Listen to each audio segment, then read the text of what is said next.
अस्सलाम वालेकुम दोस्तों। जैसे जब मैं छोटा था ना तो मैं ये समझता था कि अल्लाह ताला से जो भी मैं मांगूंगा मुझे रातों रात मिल जाएगा। है ना, अल्लाह ताला से जो भी चीज़ मैं करूंगा, दुआ करूंगा अल्लाह से, वो मुझे तुरंत एज अ गिफ्ट पैक मिल जाएगी। है ना। हम सब छोटे होते हैं, कुछ ना कुछ ऐसा सोचते हैं, मगर लाइफ कहीं इससे ज़्यादा कॉम्प्लेक्स है ना। अल्लाह हमें क्यों पल भर में देगा कोई चीज़? अल्लाह चाहे तो दे सकता है, मगर हम कोई दावा नहीं कर सकते ना। अल्लाह चाहे तो हमसे पल भर में ले सकता है, किसी की जान ले ले, किसी से कुछ ले ले, किसी से कुछ ले लेगा, मगर दे अगर हम अल्लाह से मांगे, हम ये सोचे कि हम दुआ मांगेंगे और तुरंत मिल जाएगा, इस गलतफहमी में हमें और आपको नहीं रहना है ना। इस गलतफहमी में बिल्कुल नहीं रहना है। जब हजरत मूसा अलैहिस्सलाम ने अल्लाह ताला से दुआ करी, या अल्लाह मुझे ऐसी बादशाहत दीजिए कि मुझसे पहले भी किसी को ना मिली हो और मेरे बाद भी किसी को ना मिले, तो अल्लाह ताला ने उनकी दुआ को कबूल किया।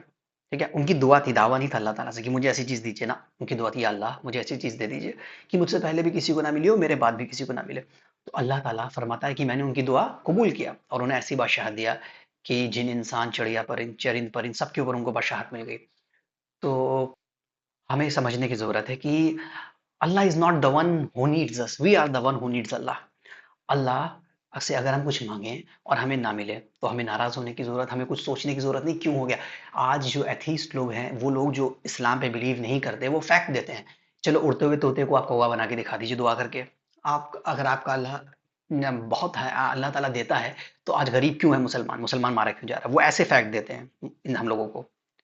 क्यों मारा जा रहा है, क्यों तुम गरीब हो, क्यों तुम्हें बीमारी लग रही है, क्यों हमने ऐसा किया, क्यों हम दुनिया की सबसे पावरफुल कंट्री हैं, पूरी दुनिया की सबसे पावरफुल लोग हैं।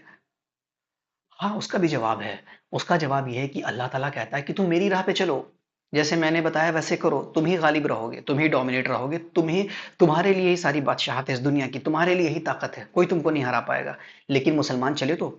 अब मैं कल अपने दोस्तों के साथ मैं मऊ से गाजीपुर से बनारस गया, फिर बनारस, सॉरी सॉरी, गाजिया से गाजीपुर से बनारस गया और फिर बनारस से मऊ आया।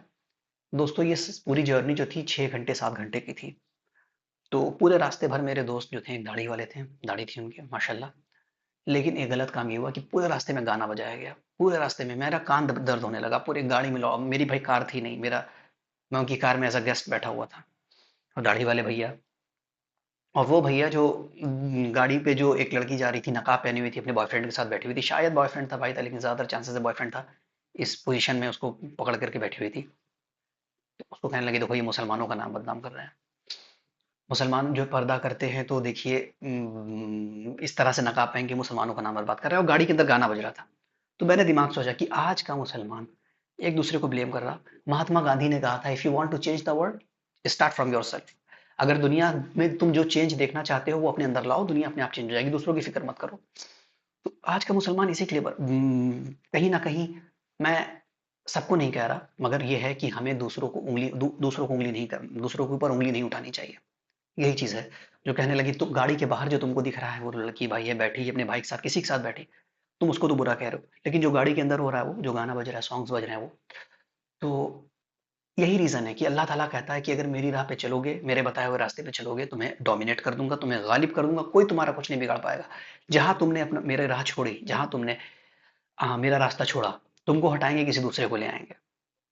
आज डोमिनेट कौन है? अमेरिका है, यूएसए है। ठीक है। उनके पास इस्लाम नहीं था, उनके पास कुरान नहीं थी। ठीक है, फिर भी डोमिनेट है, क्योंकि उनके रूल्स जो हैं वो बहुत सही है।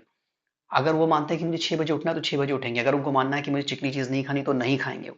अगर वो उनका मानना है कि मुझे चांद पर जाना है, तो हमेशा ट्राई करते रहेंगे, चाहे मर ही क्यों ना जाए, वहां पे जाके ट्राई करेंगे। लेकिन आज यही फर्क है हम में और उनमें।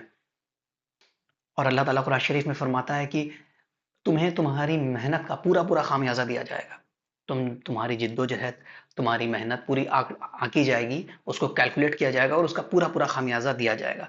तो अगर एक ईसाई या एक यहूदी या एक हिंदू भाई कोई मेहनत कर रहा है, तो क्या अल्लाह उसकी मेहनत ज़ाया करेगा?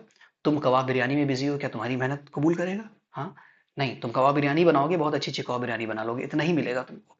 लेकिन जो चांद पे जाने की सोच रहा है, जो सोच रहा है कि मैं दुनिया को डेवलप कैसे करूं, जो सोच रहा है कि मैसेज इंटरनेट कैसे फास्ट हो, अल्लाह ताला उसकी मेहनत का खामियाजा नहीं देगा, क्योंकि अल्लाह ने कुरान में फरमा दिया कि पूरा पूरा खामियाजा दिया जाएगा। पूरी पूरी मेहनत की भरपाई की जाएगी तुम्हारी। है ना। तो ये हमें और आपको समझने की जरूरत है। चलिए दोस्तों, फिर अगले वीडियो में मिलते हैं। अस्सलाम वालेकुम।